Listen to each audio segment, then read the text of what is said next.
Students, आज जो मैं इंफॉर्मेशन इकट्ठी करके लेके आया हूँ ये उन बच्चों के लिए तो बहुत ज्यादा हेल्पफुल होने वाली है जो बच्चे आगे आने वाली मेडिकल लाइन के एग्जाम देंगे।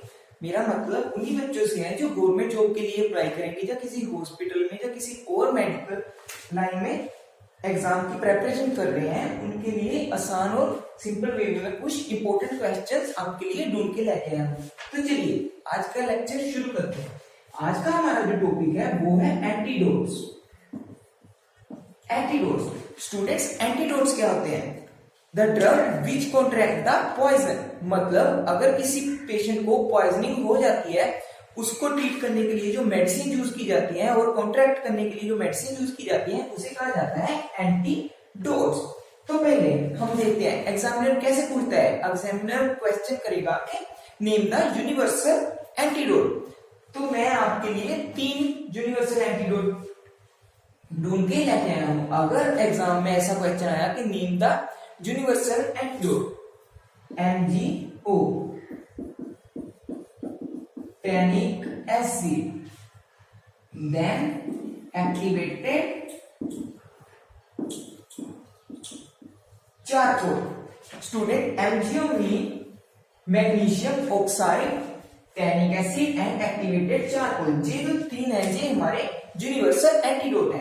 एक्टिवेटेड चारकोल की प्रॉपर्टी होती है ये एब्सॉर्बेंट होता है। अगर पॉइजनिंग हो जाए, अगर एक्टिवेटेड चारकोल पेशेंट को दे दिया जाए तो जो पॉइजनिंग होती है वो सर्कुलेटरी सिस्टम में कम से कम जाए, इसलिए एक्टिवेटेड चारकोल को यूनिवर्सल एंटीडोट कहा जाता है। बिकॉज जो एक्टिवेटेड चारकोल होता है उसकी एब्सॉर्बेंट प्रॉपर्टी होती है और पॉइजन को खुद से खुद अपने में एब्सॉर्ब कर लेता है, जिसके कारण सर्कुलेटरी सिस्टम में बहुत कम से कम पॉइजन पहुंच पाता है।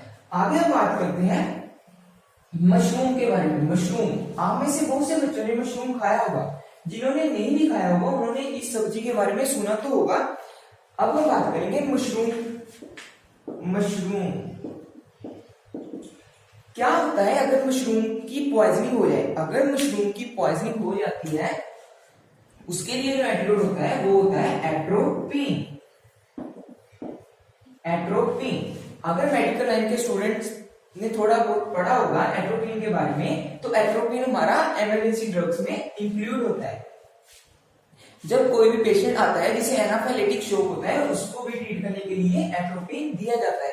बहुत से यूजेस है एट्रोपिन के। अगर आप बच्चे चाहते हो कि एट्रोपिन के और यूजेस के बारे में मैं एक अलग से वीडियो बनाऊं तो मुझे नीचे कमेंट बॉक्स में बता देना।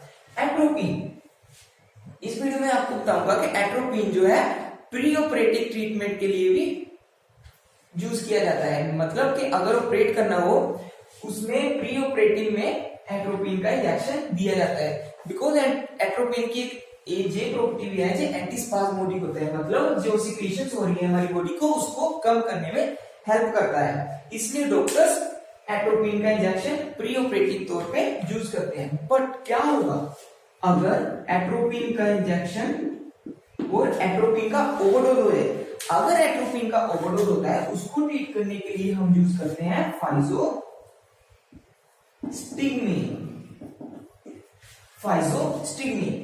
ये तो हमने पढ़ा कि फाइजोस्टिग्मीन यूज होता है एट्रोपिन के एंटीडोट, एट्रोपिन की पॉइजनिंग के लिए एंटीडोट यूज होता है फाइजोस्टिग्मीन। बट फाइजोस्टिग्मीन का अलग यूज कौन सा है? Physostigmine is used to treat glaucoma. जो आइज का डिफेक्टेड डिसीजेस होते हैं उसको ट्रीट करने के लिए भी फाइजोस्टिग्मीन यूज किया जाता है। अब हम बात करेंगे ओपियोइड के बारे में।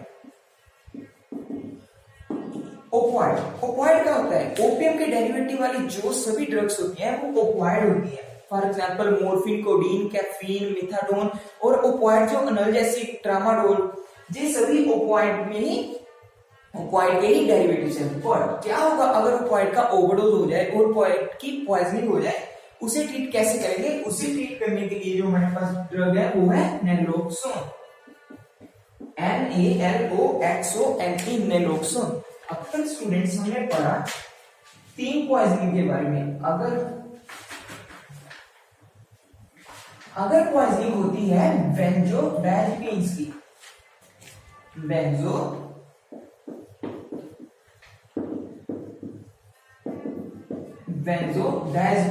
बेंजोडायजेपिन्स में कौन कौन सी ड्रग्स आती है? लोराज़ेपाम, डायज़ेपाम, क्लोनाज़ेपाम, अल्प्राज़ोलम, ये सभी बेंजोडायज़ेपिन्स ही हैं।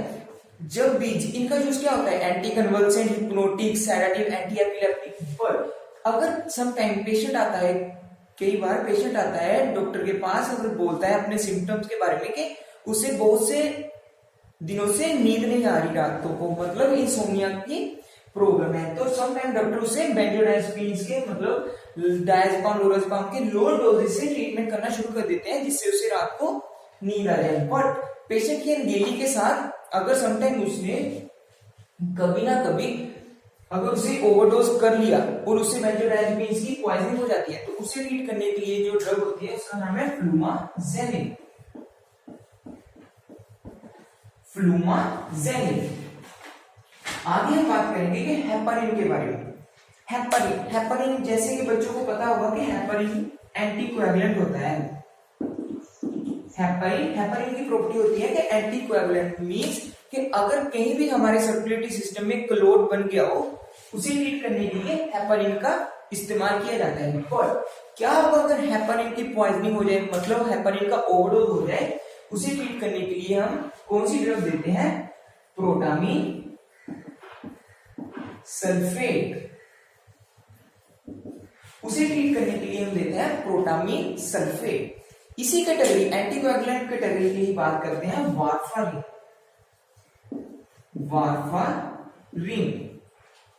अब हमें इतना तो पता है जे भी एंटीकोएगुलेंट है, जे भी एंटीकोएगुलेंट है, पर अगर एग्जामिनर पूछता है कि इन दोनों ड्रग्स में डिफरेंस क्या है, तो डिफरेंस है जे जो है ओरली गिवन की जाती है और जे जो है इंजेक्टेबल होती है। मीन जो हेपारिन है वो इंजेक्टेबल और पैरेंटरल रूट में डोज आते हैं और वार्फारिन का डोज ओरल डोज में आता है।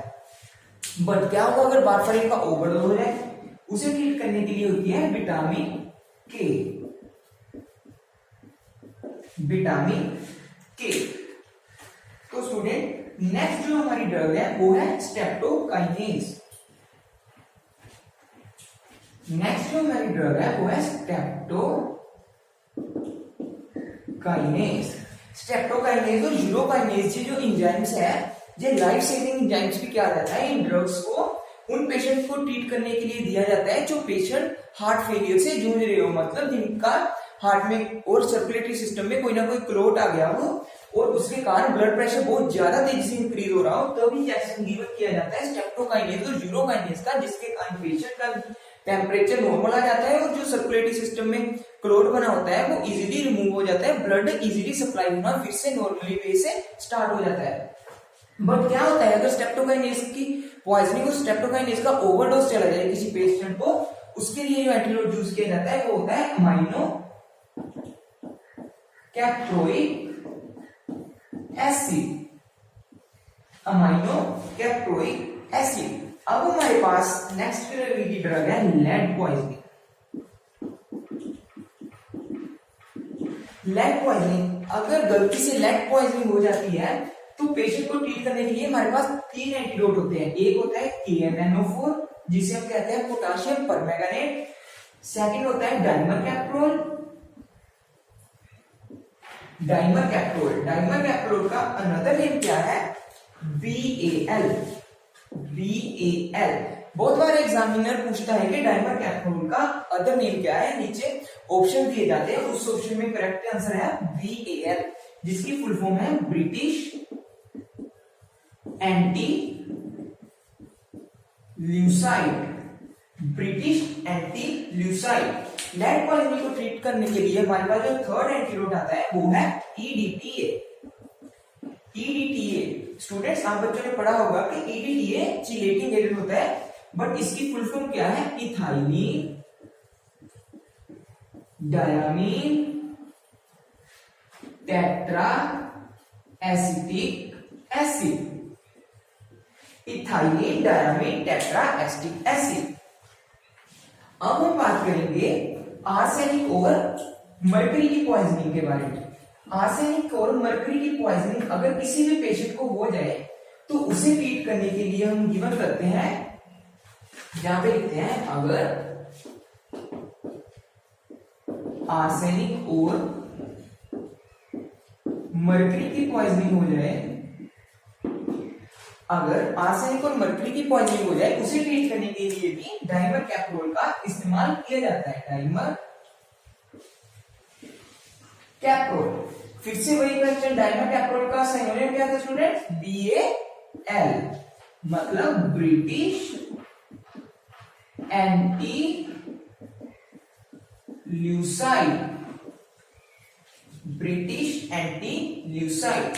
आगे बात करेंगे कि अगर कोई भी पेशेंट हमारे पास आता है और वो कहता है कि उसे आयरन का ओवरडोज ले लिया है और उसे आयरन की पॉइजनिंग हो गई है, तो उसे ट्रीट करने के लिए कौन सी ड्रग देंगे? आयरन की पॉइजनिंग। समटाइम अगर कोई भी कमजोरी वाला पेशेंट आता है जो बोलता है कि डॉक्टर मुझे कमजोरी वाले सिम्टम्स है, उसे डॉक्टर आयरन की टैबलेट्स प्रिस्क्राइब कर देता है with the combination of calcium की टैबलेट के साथ।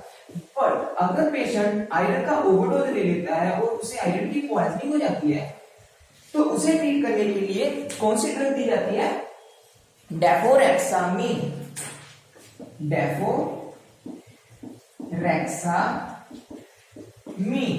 डेफोरेक्सामिन होता है आयरन की पॉइजनिंग के लिए। अब हम बात करेंगे कॉपर के ओवरडोज के बारे में। कॉपर ओवरडोज, स्टूडेंट्स कॉपर के ओवरडोज को मेडिकल टर्म में विल्सन डिसीज भी कहा जाता है। विल्सन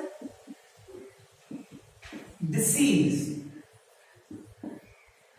अगर विल्सन डिसीज आ जाए तो घबराने की बात नहीं। विल्सन डिसीज होता है कि जब कॉपर नॉर्मल वैल्यू से ज्यादा मात्रा में हमारी बॉडी में प्रेजेंट हो जाए, उसे कहा जाता है विल्सन डिसीज। और विल्सन डिसीज को ट्रीटमेंट क्या है, मतलब कॉपर के ओवरडोज का ट्रीटमेंट क्या है? पेनिसिलामिन।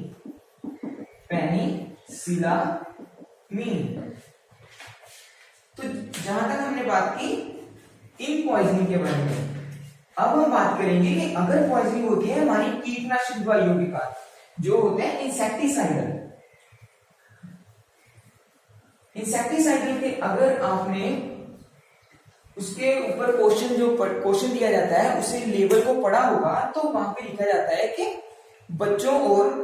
बच्चों से दूर रखना, मतलब उसकी पोजीशन ऐसी होनी चाहिए रखने की, किसी लॉकर में रखना, जो किसी ऊंची जगह में रखोगे तो जो बच्चे वहां तक ना पहुंच पाए। क्यों रखते हैं? क्योंकि जो वो पॉइजनिंग होती है वो बहुत ज्यादा जहरीली पॉइजनिंग होती है, वो डायरेक्ट ब्लड ब्रेन बैरियर को क्रॉस कर जाती है, जिसके कारण डेथ होने के चांसेस बढ़ जाते हैं। इसलिए अगर किसी पेशेंट को इंसेक्टिसाइडल पॉइजनिंग होती है, उसे ट्रीट करने के लिए हमारे पास दो एंटीडोट आते हैं। फर्स्ट वन एट्रोपिन सल्फेट और दूसरा आता है प्रालिडोक्सिन। इंसेक्टिसाइडल पॉइजनिंग को हम और क्या कहते हैं? ऑर्गेनोफॉस्फोरस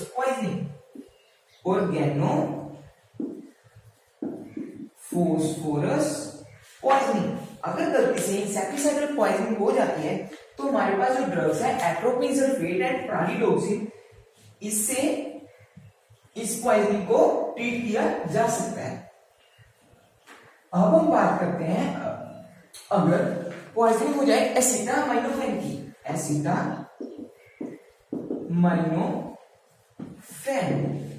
में से कुछ बच्चों को तो पता होगा कि एसिटामाइनोफेन किसका सिनोनिम है, बट जिन बच्चों को नहीं पता घबराने की कोई बात नहीं है। एसिटामाइनोफेन पैरासिटामोल का ही सिनोनिम है, मतलब पीसीएम का पैरासिटामोल आप में से बहुत से बच्चों ने खाई भी होगी, अगर नहीं भी खाई होगी तो इसके बारे में सुना तो होगा। पैरासिटामोल, अगर एग्जामिनर ऐसे भी पूछ लेता है कि एसिटामाइनोफेन के कोई दो यूजेस बताओ, तो घबराने की बात नहीं, वहां पे लिखेंगे पैरासिटामोल के यूजेस आएंगे। हमें पता है कि पैरासिटामोल के यूज है एंटीपायरेटिक, मतलब अगर हमारा बॉडी टेम्परेचर नॉर्मल टेम्परेचर से थोड़ा सा अबव हो जाता है, उसे ट्रीट करने के लिए जो ड्रग्स दी जाती है उसकी प्रॉपर्टी होती है एंटीपायरेटिक एंड अनल्जेसिक। अनल्जेसिक होते हैं जो पेन रिलीफर होते हैं। एसिटामाइनोफेन मतलब हमें पता है कि ये पैरासिटामोल का सिनोनिम है, इसलिए एंटीपायरेटिक एंड अनल्जेसिक यूज होते हैं इसके। अगर बाय चांस कोई भी पेशेंट गलती से या कोई बच्चा पैरासिटामोल का ओवरडोज कर लेता है तो उसे पॉइजनिंग होने के चांसेस बहुत ज्यादा बढ़ जाते हैं, जिसको ट्रीट करने के लिए हमारे पास जो ड्रग है एन